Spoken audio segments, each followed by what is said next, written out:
Bonjour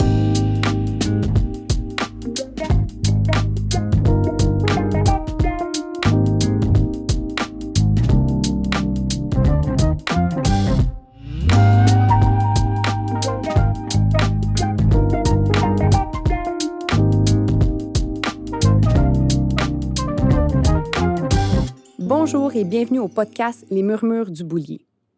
Ici, chaque boule tirée raconte une histoire, mais pas seulement l'histoire d'un jeu, c'est l'histoire des organismes, des clients, des partenaires et de tous les gens qui gravitent dans le milieu du bingo dans notre région.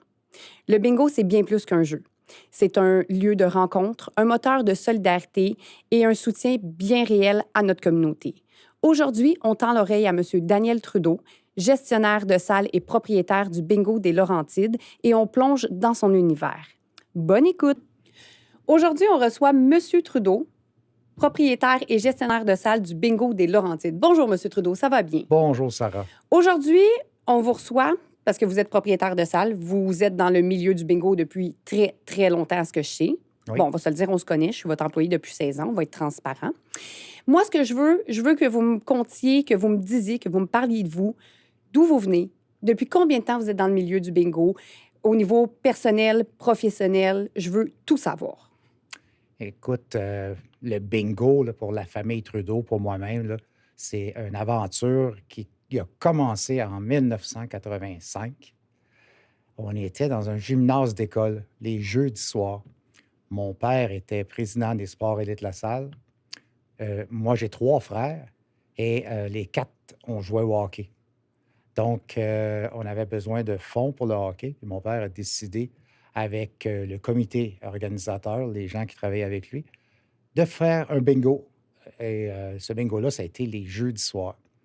Il est allé voir d'autres personnes, d'autres bingos. Il est allé voir Bingo Vézina et commander l'équipement. Puis on a commencé à faire du bingo. Bingo Vézina, c'est le fournisseur. Bingo ça. Vézina, étant donné était le fournisseur, est encore le fournisseur des choses de bingo. Et le jeudi, c'était branle-bas de combat chez nous. C'était tellement drôle. Mon père avait tous ses articles dans son garage pour le casse-croûte. Ma mère allait chercher le poulet, allait chercher le jambon, faisait cuire les œufs. Et c'était avec ma conjointe et une autre personne, une de mes tantes qui s'appelait Antoinette. On faisait des sandwichs. Et il y avait seulement qu'une manière de faire les sandwichs, selon ma mère, qui était descendance italienne. Puis il fallait vraiment, vraiment que les sandwichs soient bien emballés, bien coupés, jamais de traces de doigts. C'était sa force. Et en partant de la maison, elle arrêtait au Dunkin' Donuts dans ce temps-là. Elle allait chercher 2-3 douzaines de beignes pour faire son petit casse-croûte. Donc, il n'y avait pas de friture, il n'y avait pas rien, parce qu'on devait faire et défaire le casse-croûte à tous les semaines. Donc, les tables, les chaises, il y avait une équipe de jeunes étudiants qui étaient bénévoles au début et qui venaient, on leur donnait 5-10 $. C'était comme pour mettre les tables en place, mettre les cendriers, les chaises. Et ça, il y avait pour 450 personnes. Parce que dans ce temps-là, dans ce que j'appelle l'ancien temps, le bingo, c'était une religion.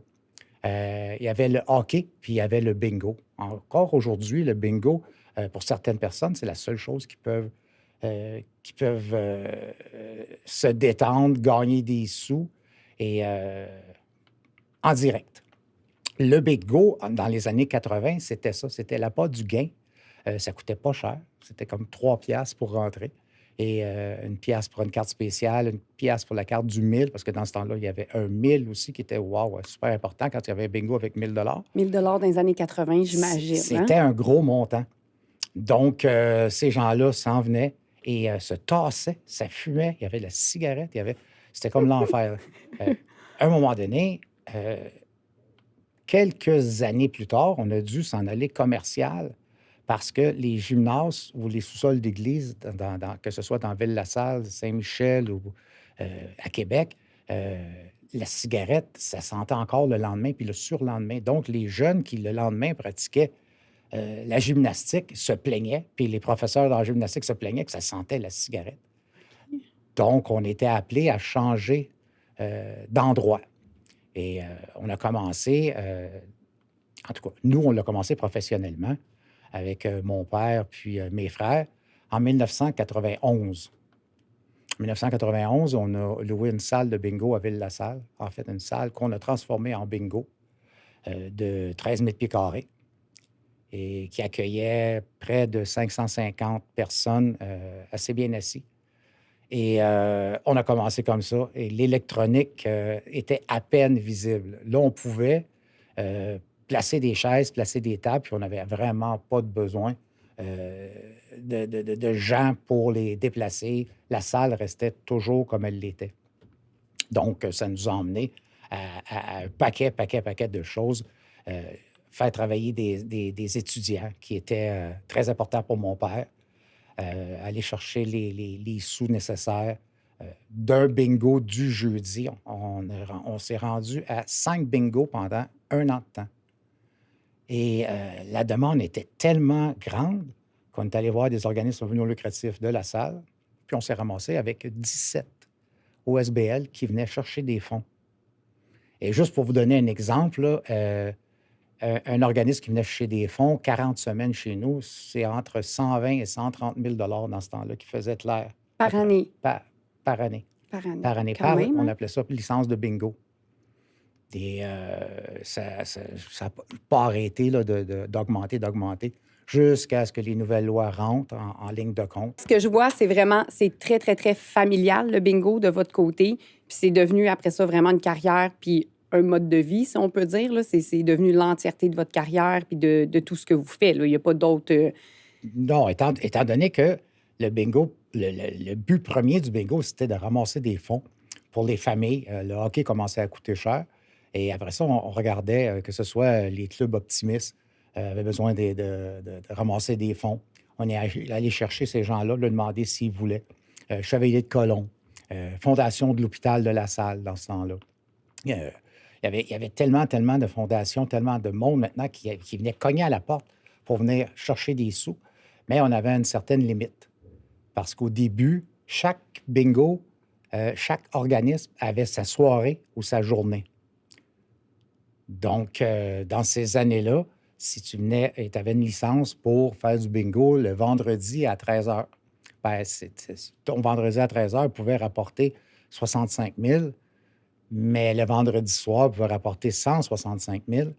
Donc, en tout cas, pas qu'on s'organisait, mais on voyait avec les organismes les besoins de fonds et on pouvait les placer à certains endroits. Puis il y en avait qui avaient déjà du bingo dans la ville même, la ville de La Salle, puis dans d'autres endroits comme l'église Sainte-Catherine-Labourée, l'église Notre-Dame du Sacré-Cœur.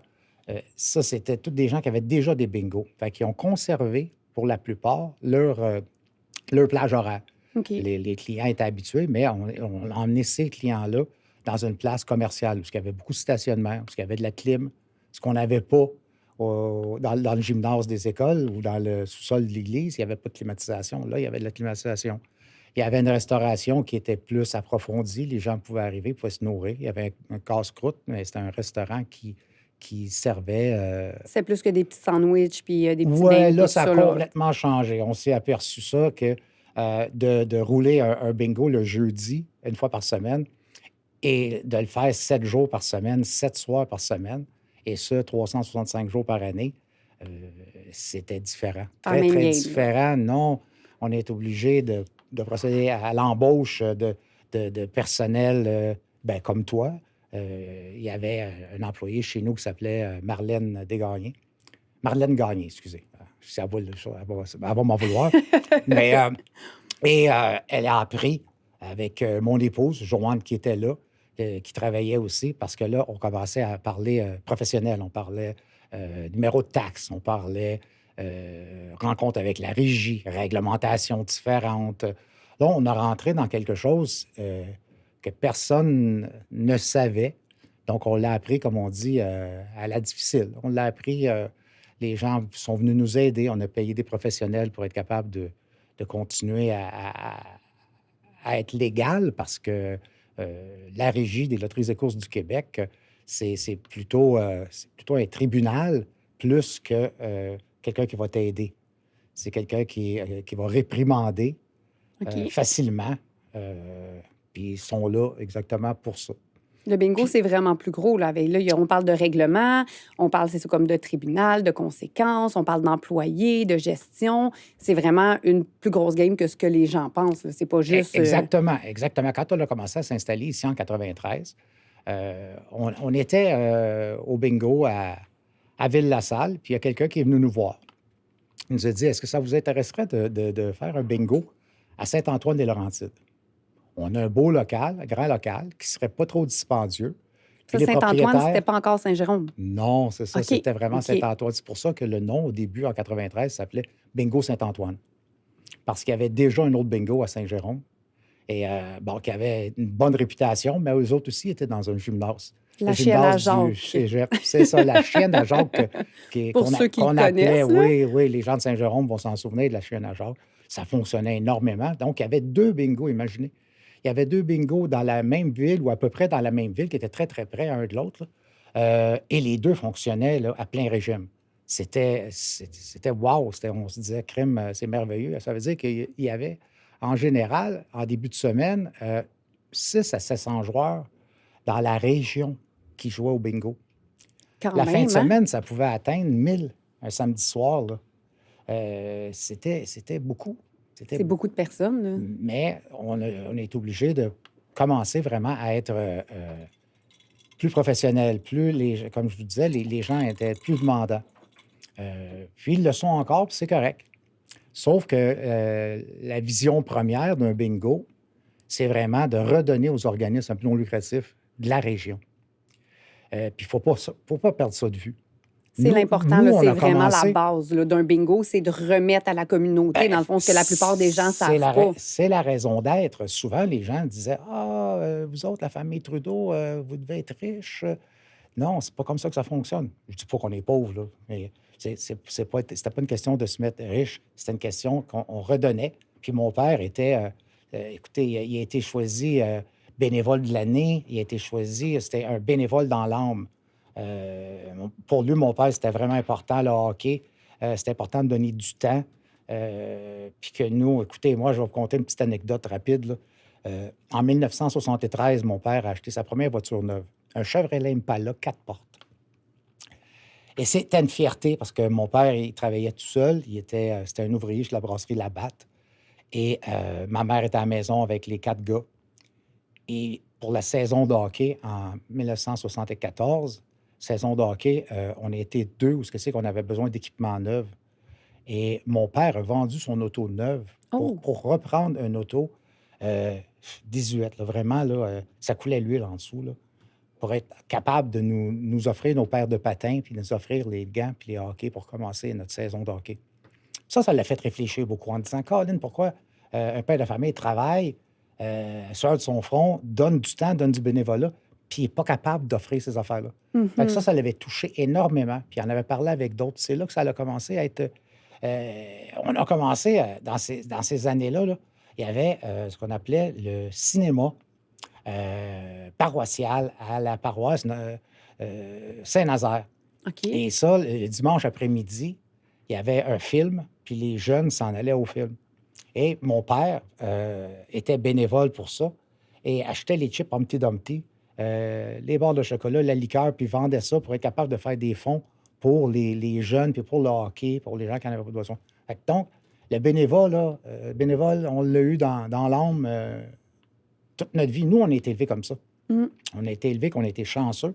On n'avait pas toujours un gros steak à manger, mais on n'a jamais manqué de rien chez nous. Mais c'est des belles valeurs Puis là, à la base, là. oui, effectivement. Pour nous, pour aussi les gens de la famille. Puis, tu sais. Donc, ça a commencé là, vraiment jeune.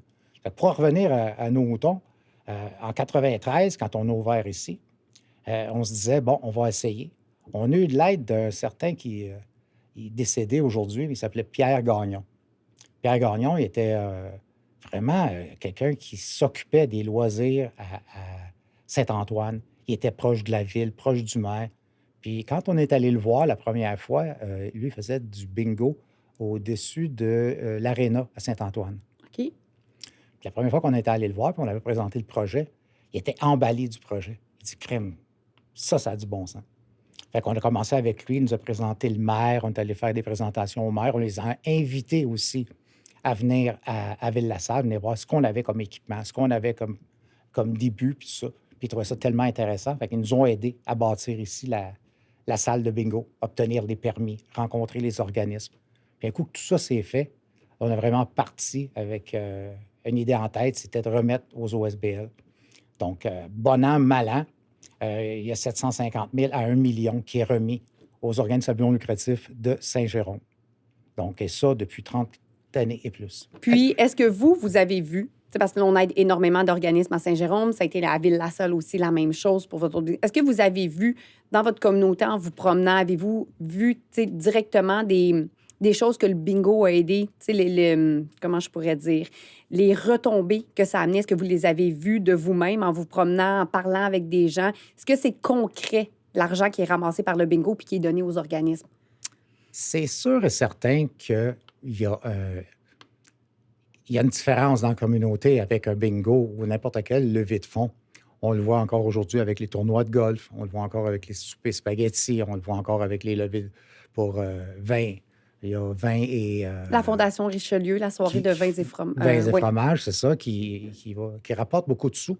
Mais c'est tellement de travail pour ramasser ce que les gens ont en bénéfice en dernier lieu, après avoir payé toutes les dépenses, que l'idée du bingo, l'organisme, en tout cas, dans le temps, avait avoir 2, 3, 4 bénévoles, 5 bénévoles, et ces gens-là venaient à tous les semaines. On s'est aperçu qu'avec le temps, c'était tellement redondant que les bénévoles, là, ça n'existait quasiment plus déjà. Parce que ce n'étaient pas des bénévoles pour... eux avaient en tête, mettons, un entraîneur de hockey, un entraîneur de football. Lui, il est entraîneur, mais venir au bingo puis travailler puis vendre des cartes de bingo, c'est pas dans son mandat de bénévole. C'est pas ce qu'il veut faire, là. Lui, c'est être dans son sport, souvent. Exact. Fait que souvent, ce qu'on s'apercevait, c'était qu'il était supposé d'avoir 3 personnes ou 4 personnes. Et à la dernière minute, ces gens-là décommandaient, disant, ben moi, je reçois à souper en fin de semaine, donc je ne pourrais pas être là. C'est parce que nous, le bingo, ça fonctionne. Fait que tranquillement, pas vite, on s'est impliqué un petit peu plus au niveau des organismes en lui disant, écoutez, on va vous fournir une banque de jeunes ou de moins jeunes, parce qu'il y a des gens qui travaillent, c'est comme un deuxième emploi, revenu ou quelque chose, c'est comme ça, mais les gens devraient être payés. Et devaient être payés. Mais dans ce temps-là, c'était pas légal, mais c'était accepté de tout le monde qu'on donnait 40 ou 30 par personne qui venait travailler au bingo. Donc, la soirée finie, à même les fonds, on donnait un montant de 30 ou 40 à chacun des jeunes pour avoir travaillé toute la soirée. Donc, il y avait des rapports qui étaient faits. C'était écrit sur le rapport, les dépenses, les revenus. Dans les dépenses, il y avait vraiment les salaires. Mais là, à un moment donné, c'est que toute bonne chose a une fin. Il n'y a pas rien, c'est ça. Les gens peuvent ambitionner, ça peut créer de la bisbille. Exactement. C'était vraiment compliqué. Et le gouvernement, parce qu'il y a des gens qui étaient bénévoles pour un organisme, mais qui travaillaient aussi au ministère du Revenu. Et qui chevauchaient, ils disaient, vous ne payez pas d'impôts là-dessus, vous ne payez pas de... Non, on ne paye pas de salaire, on ne paye pas rien. C'est des bénévoles. Bien, ce pas des bénévoles si vous voulez payer 30 $ pour la soirée. Ça fait que là, ça a commencé à être un peu plus sérieux. Chacun des organismes devait déclarer, avoir des payes, avoir des slips de paye, donner des T4, donner des... Ils n'étaient pas équipés pour ça, là. Fait qu'en plus de gérer leur organisme, ils se ramassent à gérer une mini-business. Exactement, d'une fois par semaine. Donc, ils se disaient, c'est beaucoup trop contraignant. Donc là, nous, on a mis en place un système où est-ce que c'est qu'on prenait charge avec le gouvernement. C'est en 2008, je pense, 2007-2008, où est-ce que c'est que le gouvernement a décidé changer la loi et permettre à ce que on ait des gestionnaires de salles de bingo. Un gestionnaire de salle de bingo, c'est que il va fournir absolument tout ce qu'il y a à fournir. Donc, ce qu'on a ici, mettons. Ce qu'on a ici, on a l'équipement au complet, on a un bureau à la disposition, on a le papier, c'est nous qui font ces dépenses-là. Et à la fin du mois ou à la fin de l'année, on partage les dépenses. En fait, les dépenses, surtout les revenus, parce que les dépenses, nous, on les prend dans notre pourcentage. Et le reste, il y a 50 à peu près qui est redonné aux OSBL, qui, eux, se partagent ce montant-là tous les mois pendant les années. Eux, ce qu'ils ont à faire, c'est vraiment quand ils viennent chercher ici leur argent, leur chèque, c'est d'expliquer les dépenses. Donc, ils doivent envoyer un rapport annuel au gouvernement, leur disant, bon, ben OK, on est venu chercher, on donne un exemple d'un chiffre 50 000 cette année. Bien, eux devaient présenter des projets, puis là, il faut qu'ils aient fait les projets avec les sous qui leur ont été donnés. Donc, de cette façon-là, le gouvernement peut vérifier qu'est-ce qu'ils font avec les rentrées de fonds. Puis nous, de notre côté, on doit avoir des états financiers vérifiés. Mais ça, tu le sais toi-même, le comptable passe quelques jours ici. Oui. Pour être bien sûr que chaque feuille vendue, c'est une feuille qui a été collectée puis disposée après. Fait que c'est vraiment énormément vérifié, autant au niveau des organismes que de l'entreprise, parce que maintenant, le bingo, c'est plus seulement du bénévolat, c'est vraiment rendu une entreprise en tant que telle. C'est une entreprise. Puis on est dans l'obligation de remettre. Il n'y a personne qui peut s'ouvrir un bingo puis garder les fonds pour lui. Non, ça n'existe pas. Ça n'existe pas. Il n'y a aucunement au si Québec. Ça existe, c'est illégal. C'est illégal. Fait que ça c'est bon à n'existe savoir. pas. Et tant mieux aussi. Mais dans l'ancien temps, que j'appelle l'ancien bingo, il n'y avait pas de formule comme ça. Fait qu'il y a des sous qui sont peut-être allés où ils ne devaient pas aller. Mais j'ose croire que les bénévoles dans l'âme ont remis ce qu'ils devaient remettre aux gens, puis aux jeunes, puis aux personnes à la fin de la soirée. Fait que là, on parle de règlement, de rapport, de comptable. Il y a vraiment un très, très gros côté gouvernemental.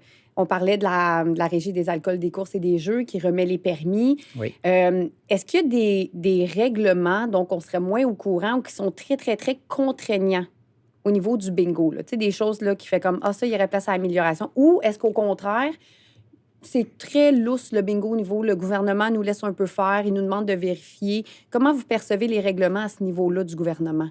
Écoutez, c'est encore beaucoup, beaucoup, beaucoup trop archaïque.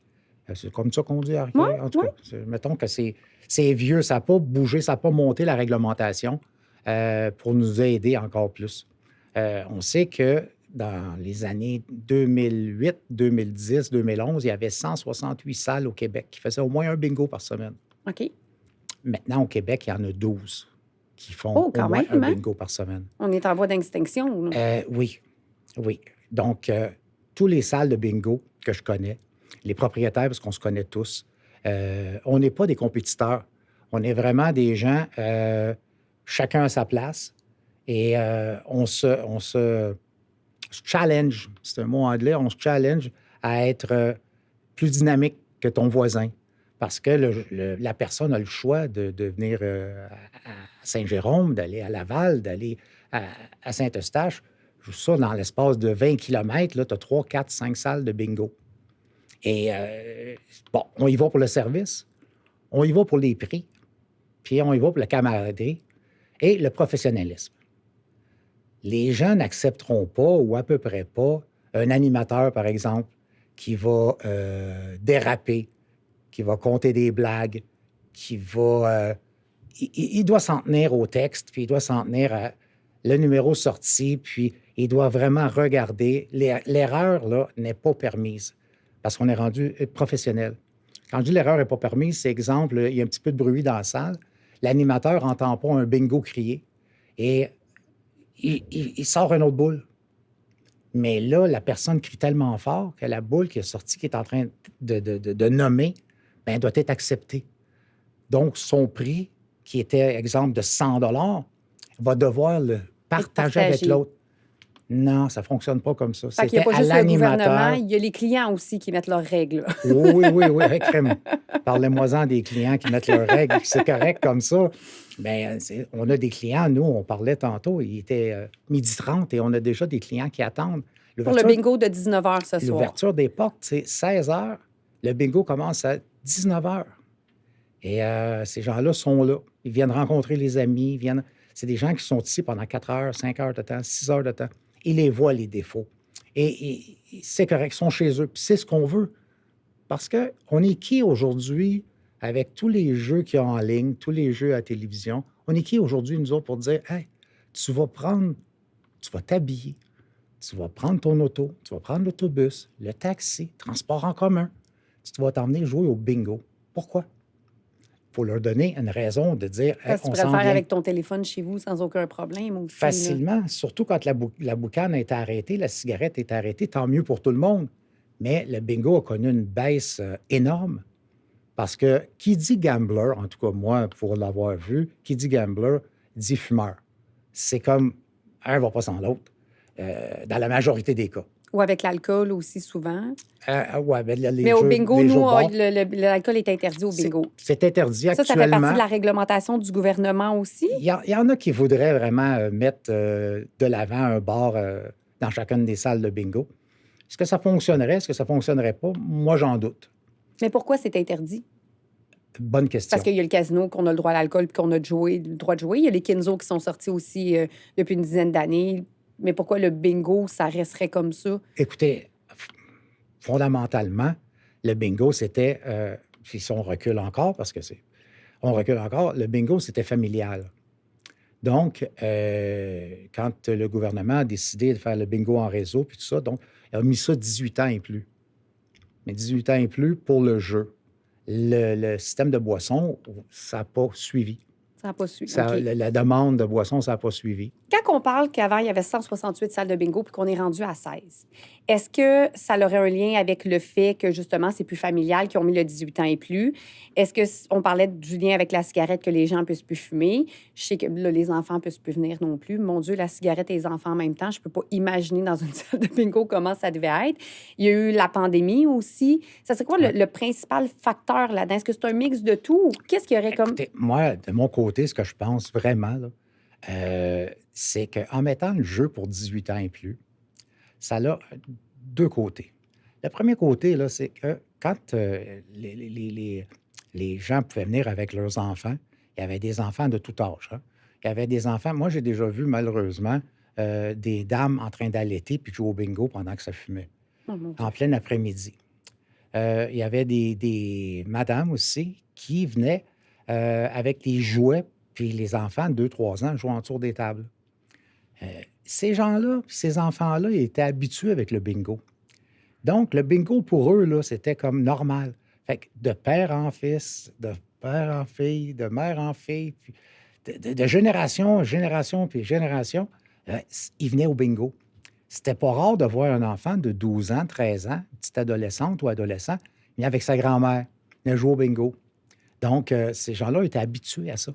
Puis on remettait les Gagner. prix en argent à ces enfants-là qui gagnaient s'ils Oui, gagnaient. oui, oui, C'est parce qu'il n'y avait fou, pas de hein? réglementation, mais écoutez, souvent, là, c'était les parents ou les grands-parents qui payaient, donc ils donnaient peut-être une barre de chocolat ou 2 sur le 100 qu'ils gagnaient. Ils le gardaient. Mais ça, c'est à leur discrétion. Mais ça fait qu'aujourd'hui, c'est calculé pour une jeunesse comme une activité comme une autre qui est plutôt pour les gens âgés, qui est plutôt pour les boomers, qui est plutôt pour... Mais Parce on que s'en- justement, les jeunes ne viennent plus. Ils ont comme stoppé le lien. Moi, je me rappelle, là, 6-7 ans, j'avais été au bingo avec une de mes tantes, mais après ça, la loi est passée, fait que j'avais plus le droit. Puis c'est vrai que ça peut se perdre. Fait que Exactement. ça serait une grosse, dans le fond, une grosse partie de la diminution des salles de bingo. Il y a moins de fréquentation. Puis tout Beaucoup ça. moins de fréquentation, puis on prépare moins les joueurs parce qu'on préparait la relève dans le temps. Mhm. Donc, c'était les gens qui savaient seulement faire ça.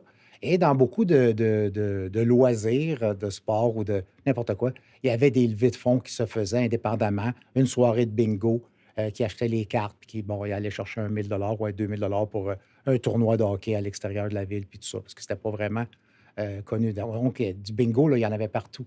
Il y avait il y avait M. Bingo qu'on appelait, là, il a fait des bingos longtemps, monsieur, comment son nom? Paul.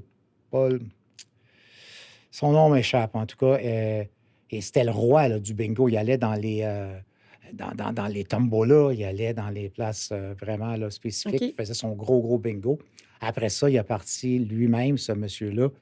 C'était les casinos. Tu pouvais faire un casino, avant le casino de Montréal même, là, dans des foires agricoles. Et, OK. je ne veux pas me tromper, là. Mais ça a commencé comme ça là, avec lui, avec M. Bingo. Là. Lui, en tout cas, on le voyait là, rouler, puis Il était partout. il roulait sur l'or, puis quand il en a fait de l'argent, il en a redonné des sous, puis tout ça, puis bon, ça a bien été, puis ça a commencé comme ça. OK. Puis les salles commerciales, C'est venu surtout à la suite, on aurait dit, des fermetures de Steinberg, des fermetures de Dominion, des gros locales. Ça prenait quelqu'un pour remplir ces locales-là. Et Mhm. quoi de mieux qu'une salle de bingo à 13 000, 14 000 pieds carrés pour 500, 600 personnes? Donc, les gens qui avaient ça à louer venaient voir comment ça fonctionnait dans les salles de bingo et nous proposaient OK. des locales.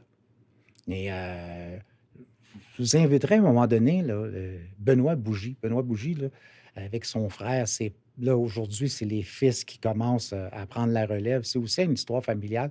Je pense que Benoît, son père a commencé, lui aussi, la même chose, puis ils ont acheté des bingos. Aujourd'hui, c'est le plus gros. euh, c'est lui qui est en importance, autant pour le bingo que le Kinzo, là, qui a le plus de salles au Québec. OK. Ces gens-là là, sont bénévoles dans l'âme, puis on est des amis. On va dîner souvent, on s'échange les idées, on s'échange des choses. Il n'y a jamais eu vraiment, là, même si nous, on avait une salle à Ville-la-Salle, puis eux avaient une salle à la Chine, qui est quand même près, jamais eu d'animosité avec ces gens-là. Au contraire, tu sais, hey, moi, je vais faire un bingo à tel prix, à telle heure, à telle chose. OK, parfait. Je ne m'organiserai pas pour faire ça. De la publicité, jamais on faisait de la publicité dans le messager de la Chine parce qu'il n'en faisait pas dans le messager de la salle. Donc, il y a toujours eu une entente comme ça, parce qu'il y avait de la place pour tout le monde. Mais c'est beau à voir parce que même dans les valeurs de base du bingo, de redonner, d'aider, même entre gestionnaires de salle, vous le faites entre vous aussi. Le but, c'est justement pas de détruire la salle de bingo du concurrent comme une entreprise normale le ferait. C'est Effectivement. comme on est ensemble, on se maintient, puis on s'entraide pour aider le plus de monde possible. C'est vraiment, moi, ça vient me toucher, je trouve ça vraiment beau. C'est de voir que même dans la concurrence, Oui, parce que c'est le fun d'avoir plus de gens pour donner plus à nos organismes, oui. bien, que vous vous entraidez, puis que, tu sais, il y a il y a des belles valeurs, là, Mais, je tu trouve. sais, on voit qu'il y a un minimum de personnes qui vont vraiment voyager parce qu'ils sont au bingo à tous les jours ou à peu près, là. Mhm. On avait des joueurs de bingo qui venaient 12 fois, 13 fois par semaine. Avec la salle ici, on en a qui viennent. Actuellement, on a 8 bingos par semaine qui sont ici 6, 7, 8 bingos par semaine. Mhm. Et le bingo, aujourd'hui, ben, il y a plus d'argent à gagner. Il y a plus d'argent qui est dépensé. Donc, il y a aussi moins de monde. L'enveloppe jeu ou gambling, Le il y a une budget, là. certaine limite. Oui. Donc, si on imagine un gros bingo, comme nous, on a un événement de temps en temps de 10 000 bien, on sait que le 10 000 les gens qui vont venir vont dépenser plus. Donc, on va s'organiser pour que ça soit attrayant la journée avant, la journée après, pour qu'ils viennent aussi. Mais on sait très bien qu'on va avoir une baisse d'achalandage. C'est correct, c'est normal. Puis, il y a des gens, il y a des salles qui font des bingos à 25 000. Préparer des mois d'avance pour être sûr et certain. Bon, on sait, nous, quand Longueuil va faire un bingo à 25 000, on le sait que ça va peut-être même tirer du jus sur la rive nord parce que quelqu'un fait quelque chose sur la rive sud. Mais vous allez pouvoir faire votre bingo à 25 000 Exact. éventuellement, puis ils viendront pas comme jouer dans les plates-bandes puis mettre des spéciaux en même temps. Totalement. Puis quand on parlait, tu sais, parce qu'avant, on parlait comme de 550, 700 personnes, tu sais, qui pouvaient avoir dans une salle de bingo. Aujourd'hui, un gros événement à 10 000 peut amener combien de personnes? Mon Dieu, chez nous, ça amène plus grand monde, mais si on calcule ce qu'on a comme base, on a à peu près 150, 160 personnes de base par bingo. Un bingo à 10 000, bien, on va doubler la capacité. Donc, on va aller à près de 300 personnes. Puis avant, c'était 550 Ouais, c'est ça. environ de base, sans gros spéciaux. Exact. C'est fou quand même, là. Sauf que dans l'ancien temps que j'appelle, il se dépensait 22 par personne en moyenne. OK. Aujourd'hui, une journée normale, il se dépense 85 par personne. C'est quand même quasiment 4 fois Puis plus. quand là. il y a un bingo de 10 000, bien, on parle de 100 facile par personne. Donc, ces gens-là qui venaient 7 fois par semaine, bien, ils viennent 3 fois, 4 fois par semaine. Donc, le gain, l'appât du gain attire le joueur. Et le joueur, moi, j'appelle ça l'enveloppe plaisir, l'enveloppe gambling. Elle est la même, ou à peu près Elle la a même. augmenté quand même. tu sais. Donc, c'est sûr et certain que la personne qui va venir ici, on a encore aujourd'hui, là, on a encore de la difficulté à faire comprendre aux gens qu'on a un restaurant. Le restaurant, là, on a un cuisinier et on a ce qu'on appelle MAPAC. On a un permis de restauration, puis tout ça. C'est la même chose qu'un casse-croûte sur le coin de la rue. C'est la même C'est chose juste que le que dans une salle de restaurant, bingo, là. c'est ça, à l'hôtel à Saint-Jérôme. Et il y a des gens qui ne comprennent pas le principe et qui amènent encore des sandwichs à manger, qui amènent encore des bouteilles d'eau en cachette, qui amènent encore. Puis on leur dit, écoutez, c'est ça un peu le restaurant qui nous permet aussi d'être capable de payer des employés. Parce que maintenant, on a des employés qui sont payés à des salaires normaux, ils ont des payes de vacances, ils ont des journées de fériés, Les congés maladie, c'est puis tout ce qui c'est vient, une là. vraie Mhm. entreprise. Donc, c'est plus dans le sous-sol de l'église. Puis il y a des gens qui ont de la difficulté à Ils ont comprendre le gardé le côté principe. traditionnel qu'ils voient, Oui, tu sais. oui, oui. Puis on parle du côté traditionnel, là. Est-ce qu'en tant que gestionnaire de salle, vous voulez garder le côté traditionnel? C'est comme, on fait pas de bruit, les gens sont habitués. Ou justement, vu qu'il y a de moins en moins de clientèle, on veut switcher et moderniser le tout, que ça devienne plus attrayant, plus on peut parler, on peut jouer. Tu sais, parce que j'imagine la clientèle qui est présentement, qui n'a pas de relève, Ouais, elle va finir par mais partir. Puis tant aussi longtemps qu'on va devoir être concentré sur les feuilles, sur les numéros qui sortent, tant aussi longtemps que ça va arriver, on ne pourra pas être permissif euh, au bout pour certaines personnes qui veulent vraiment s'amuser. Aujourd'hui, il y a un nouveau jeu qui s'appelle le Kinzo. Le Kinzo, qui est peut-être un peu plus pour la clientèle qui vont être festifs. Le Kinzo, c'est un jeu qui est semblable au bingo, mais qui est rapide. Et il y a une partie de Kinzo qui dure 3 minutes, 4 minutes, et il y a 3 minutes, 4 minutes de pause. Pendant ces 3 ou 4 minutes de pause-là, ben, si tu es avec des collègues de travail, des amis, tout ça, tu peux parler, jaser. Ceux qui fument encore ben, pourront aller fumer, tandis qu'au bingo, la personne qui fume doit attendre là, la la pause. pause au bout d'une La heure et fameuse demie, pause là. de 15 minutes, là, qui est pas. Des fois, c'est 10 minutes, là, mais qui doivent sortir, aller fumer. Donc, ces gens-là, c'est pas c'est pas la même ambiance, pas la même chose. Donc, est-ce qu'on pourrait être permissif puis festif au bingo? Je pense pas. Je pense pas. On pourrait peut-être avoir des soirées spéciales, des soirées qui seraient complètement déjantées, qu'on attirait, puis on dirait, bon, on fait cette activité-là et on se prend pas au sérieux. Il y a des soirées, exemple, je sais que le bingo de Saint-Eustache a fait une soirée l'an passé avec, c'est pas Mado, mais c'est Rita Baga, Rita Baga, c'est ça. Puis c'est une soirée festive. C'est une soirée où il y avait des spectacles, c'est une soirée qui se prenait pas plus au sérieux, mais les gens étaient avisés. ils savaient. Ils savaient. Donc, ils s'en allaient là. Ils payaient un montant, justement, pour voir ces artistes-là. Donc, c'était pas la même soirée. Il y a des gens qui, normalement, vont à Saint-Eustache, n'aiment pas ça. Bon, ils se sont ramassés ici ou à Laval. Fait qu'on a eu des nouveaux clients qui ont dit, ouais, mais nous autres, là, c'est correct. Ils ont le droit. Ils ont le droit. Puis le contraire, des fois, va se produire. Ici, on a, de temps en temps, on a des chanteurs qui viennent. Il y a des gens qui n'aiment pas ça. Ils vont Faudrait ailleurs les dans ce aviser temps-là. parce qu'au lieu d'arriver à 5 heures, ils vont arriver à 7 heures. Mais ce n'est pas la majorité. C'est vraiment OK. une petite minorité de personnes qui sont souvent ici, puis sont vraiment casaniers avec leur carte en avant d'eux, puis ils sortent leurs choses. Puis Pensez-vous ils prennent. qu'éventuellement, le switch va se faire ou les nouveaux, parce que je sais qu'il y a de plus, là, Ah, de plus de 35-45 qui viennent dans les ouais. salles de bingo, est-ce qu'ils vont développer les mêmes tics, les mêmes façons de procéder traditionnelles ou Moi, comment vous percevez ça? je pense que le bingo, même si aujourd'hui tout est électronique, va toujours demeurer un jeu assez traditionnel. Et souvent, les gens, rendus à un certain âge, c'est quoi les sorties? Qu'est-ce qu'on peut faire? Si les enfants ne viennent pas me voir, si mes petits-enfants ne viennent pas me voir, je suis dans un RPA, mais je peux sortir encore. La seule activité, ou à peu près la seule activité qu'ils peuvent faire, c'est aller magasiner quand il y a quelqu'un qui les emmène ou venir au bingo. Et ça ne demande pas beaucoup de dextérité, ça ne demande pas une grosse agilité, ça ne demande pas aujourd'hui, surtout avec les ordinateurs qui t'aident à Ça suivre, à l'aide ne pas beaucoup, manquer de ça. numéro. Donc, il y a plusieurs personnes qui. Un problème de vue, d'audition, Exactement, handicap ou oui, autre, ils peuvent quand oui, même être capables de suivre avec ça. effectivement, Puis c'est vrai effectivement. que comme les gens qui arrivent à 4 heures puis qui ont un 3 heures à tuer, bien, ils viennent rencontrer leurs amis, ils viennent jouer aux cartes, ils viennent. C'est vraiment un lieu de rencontre, là. Si on leur enlève le bingo, Hum, ils vont finir dans leur RPA. exactement, Puis... oui, oui. Ils vont mourir plus jeunes, en tout cas. Hum.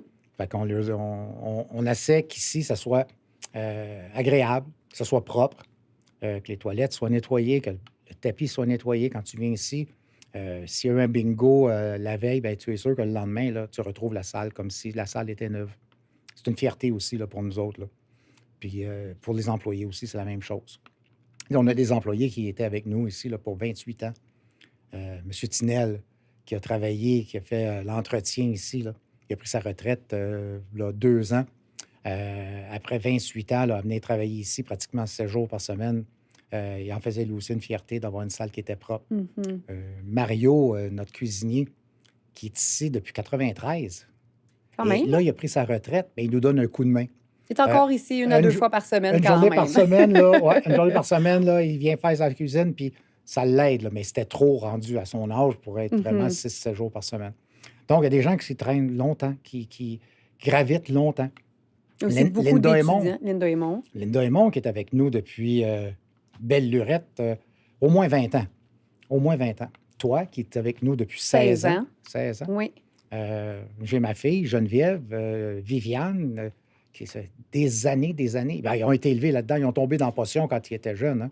Donc, Ils gardent les mêmes valeurs, puis la même passion, puis tout ça exactement, aussi. Je sais qu'il y a beaucoup d'étudiants aussi qui viennent travailler au bingo. Énormément, énormément. J'ai entre autres un dénommé Christian qui travaillait à Ville-la-Salle, qui a fait ses études en médecine, en même temps qu'il travaillait au casse-croûte avec ma mère.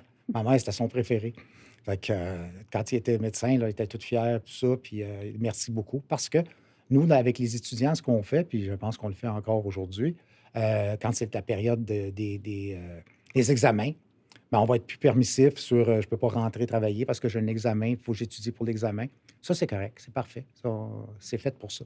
Ça, c'est très, très bien, ça. Comment vous imaginez, dans un monde idéal, le bingo de demain? Quelle évolution, quelle nouvelle façon, en tant que vous, gestionnaire, vous avez comme idée pour améliorer ou une nouvelle dimension? Peut-être si vous avez comparé à comment ça se fait aux États, en Ontario ou ailleurs, là, votre bingo idéal de rêve pour demain, ça serait quoi? Écoutez, mon bingo de rêve, là, ça s'est déjà fait. OK. Et ça n'a pas fonctionné. Les gens n'étaient pas prêts pour ça.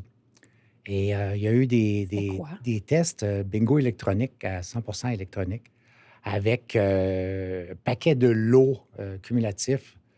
L'Auto-Québec, la SBQ, avait demandé aux salles de bingo qui voulaient vraiment offrir ce nouveau bingo-là électronique, s'ils voulaient participer.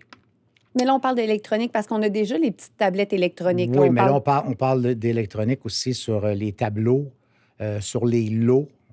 Aujourd'hui, les lots, on ne peut pas donner plus que 10 000 le jour, le soir, puis 7 500 le jour. OK, fait que même au niveau de la 6 heures ou après réglementation, 6 heures, il y a une réglementation qui se dit, puis il y a 2 fois par année, on peut donner des 25 000. Mais on ne peut pas offrir les lots progressifs quand on met les 25 000, puis on ne peut pas faire 2 bingos dans la même journée. C'est très réglementé, les montants qu'on peut donner. On ne peut pas décider, moi, ce soir, je donne 18 000 parce qu'on est le 18. Non. Puis ça, est-ce que c'est quelque chose que vous changeriez, la quantité d'argent qu'on peut donner, écoutez, ou c'est bien que ça soit illimité? Je pense qu'on pourrait faire plus de bingo en réseau. Moi, je suis quelqu'un qui croit avec la SBQ. Malheureusement, il y a des gens qui n'y croient pas. Il y a le secrétariat du bingo qui n'y croit pas non plus. Moi, je me dis non. La Société des bingos du Québec, pour moi, là, c'est un partenaire qui peut développer un paquet de choses, peut imaginer un paquet de choses. Ce que nous, on ne peut pas en tant que propriétaire de gestionnaire de salle, on n'a pas les moyens. On n'a pas les moyens de développer des nouveaux jeux, des nouvelles façons de faire. Et le secrétariat du bingo, là-dessus, veut progresser, mais il n'y a pas les moyens non plus de progresser. Ça s'occupe de quoi exactement, le secrétariat du bingo? Parce que là, on a parlé de Société des bingos, de la RACJ. Là, on a le secrétariat du bingo. L'idée du secrétariat du bingo, c'est vraiment d'être à l'avant-garde, de t'aider dans les règlements. Quelqu'un qui a une salle de bingo qui est en problème avec l'Auto-Québec, pas l'Auto-Québec, mais avec la Régie des loteries et courses du Québec pour X raisons. Le secrétariat du bingo peut te défendre là-dessus. OK, c'est comme vraiment un entre-deux entre le gouvernement et les salles. OK, c'est ça. OK. Moi, j'ai été pendant 1 an de temps président du secrétariat. Et bon, c'était pas fait pour moi. C'était tellement encadré, c'était tellement... moi, j'appelle ça, là, un cheval avec des œillères, là. Bon, le secrétariat du bingo, pour moi, c'est ça. Puis je sais qu'en disant ça, il y a pas paquet de monde qui n'aimeront pas ce que c'est que je vais dire. Là. Pour moi, ils ont 10 ans en arrière, même s'ils disent non. Malheureusement, les gens qui sont là ne sont pas dans l'action. C'est Sont comme la pas... clientèle, c'est très, très traditionnel. On n'est pas pour le bingo de demain et Ouais, l'évolution, là. on est pour l'évolution, mais on veut Pas trop vite. c'est ça, exactement. C'est vraiment là, case par case, puis tout ça, puis on essaie de monter. Puis, veut pas, là, c'est pas toute la faute du secrétariat du bingo. On parle du plan politique. La politique joue un rôle important. Puis, malheureusement, dans 4 ans ou dans 3 ans, il a peut-être passé 4 ministres, 3 ministres. Il y a encore eu un changement, là, Le ministre. remaniement, là, Donc, on oui. a un nouveau ministre, nous, qui s'occupe. Avec le temps qu'ils apprennent, puis là, les sous-ministres, puis le bingo, là, c'est comme pas vraiment important pour le niveau politique, là. Mais pourtant, avec toutes les C'est... retombées, puis tu sais, l'argent que le bingo donne aux organismes, c'est justement de l'argent que le gouvernement n'a pas à donner. Ça C'est devrait ce être une que... priorité là-dedans, là. Exactement, Sarah, c'est ce qu'on essaye d'expliquer. Que nous, là, je parlais avec Marc Boursier, qui est le maire sortant de Saint-Jérôme, pas plus tard que 3 semaines.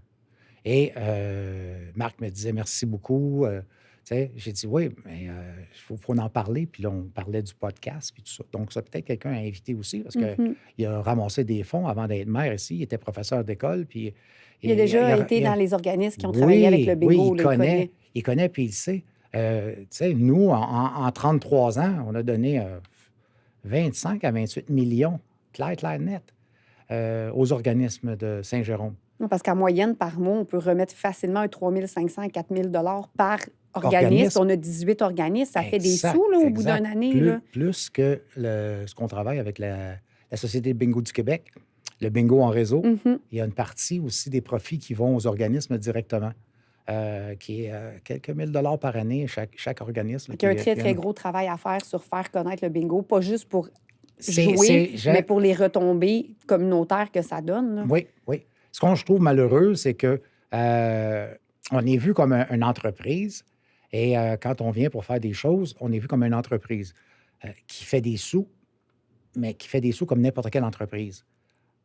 Tandis que C'est pas du tout le cas, là. non, le bingo par lui-même, licence, les réglementations, les gens qui viennent chercher les sous ici, tout ça, c'est pas pareil. C'est pas la même dynamique qu'une entreprise qui va vendre comme à côté, notre voisin à côté, là, qui vend des vêtements. Puis tout Bon, ça, c'est mais ça. lui, là, regarde, s'il fait 30 il fait 30 puis ça va. Nous, quand on fait des sous, plus qu'on fait de sous, plus qu'on en remet. Donc, D'où l'importance de renouveler la clientèle, puis que les gens, il faut qu'on soit capable de les ramener dans les salles. Tu sais. On craint à chaque année, tu le sais, Sarah, à chaque année, on craint là, les tempêtes de neige. OK, oui. Tempête de neige, moi, je dois garantir, quand je dis moi, le bingo de Laurentides doit garantir le montant. Moi, quand j'ouvre la porte puis qu'il y a des gens qui viennent ici puis que je commence à vendre une carte là, si j'ai un programme que je remets 5 000 même si j'ai 25 personnes dans la salle, je dois remettre le 5 000 ça fait. Hein? Donc, dans les améliorations, on voudrait avoir du pari mutuel. Plus il y a de monde, plus t'en donnes. Moins il y a de monde, moins t'en donnes. Et ce qui fait que les gens au Kinzo, qui est un nouveau jeu, où c'est que le Kinzo, tu arrives à l'heure que tu veux, tu pars à l'heure que tu veux, tu joues le nombre que tu veux. Eux, c'est du pari mutuel. Eux, c'est du pari mutuel. Donc, plus il y a de joueurs, plus les lots gagnés sont importants. Donc, ici, avec le bingo, ça sera important. Donc, moi, quand il y a...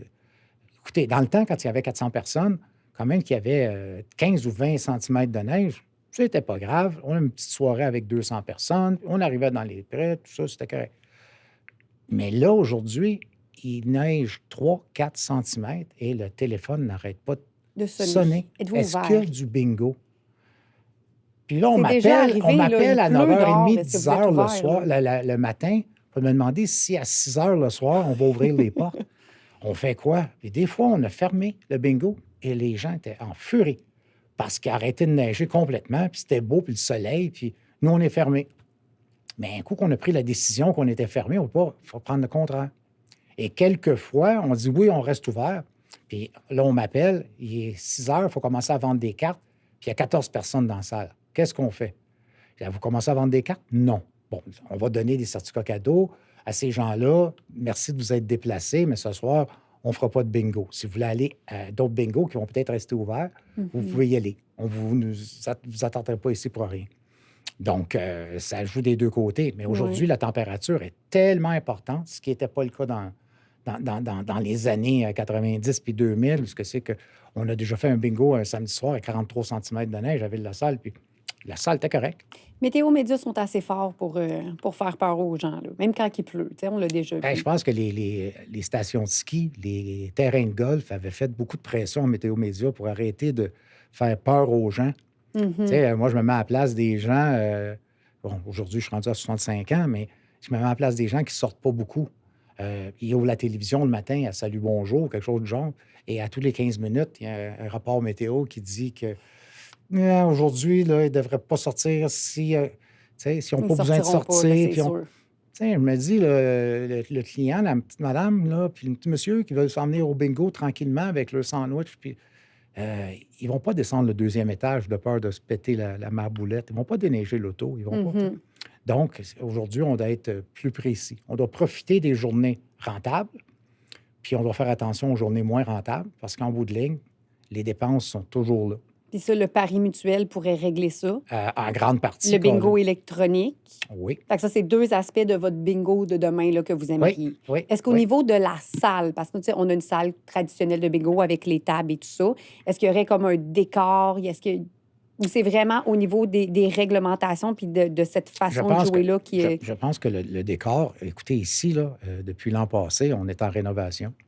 On a réinvesti, en tout cas, je ne vais pas dire combien j'ai réinvesti, là, mais on a réinvesti énormément pour refaire une salle de bingo. Moi, je calcule qu'on a pas mal la plus belle salle de bingo au Québec. Elle est très jolie. Elle est très jolie. On a arrêté de mettre les tables, ce que j'appelle les tables à cabane à sucre, qui étaient toutes collées une sur l'autre, puis tout ça. On a dégagé les tables. On a agrandi un petit peu les tables. On a enlevé les pattes pliantes pour être capable d'avoir plus de place en dessous de chacune des tables. Maintenant, les chaises, on a refait les chaises, on a refait le tapis, la peinture, les toilettes. Alléluia. Là, on est rendu avec la cuisine là, qui nous reste à faire, à combler. Donc, C'est je vraiment au pense que niveau de le la bingo de demain, là, convivialité. Là. il est là.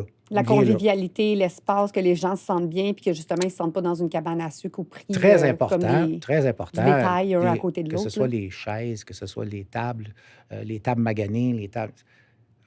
Ça n'a pas de raison d'être. Là. Les gens viennent ici, puis si on veut enlever l'esprit du sous-sol d'église, si on veut, il faut donner à ces gens-là là, l'espace pour respirer, la climatisation, même si des fois on a des problèmes de climatisation comme n'importe quel commerce. On est à la merci d'un centre d'achat ici. C'est pas nous le propriétaire, puis même si ça serait nous le propriétaire, quand... Ça arrive à tout le monde. là.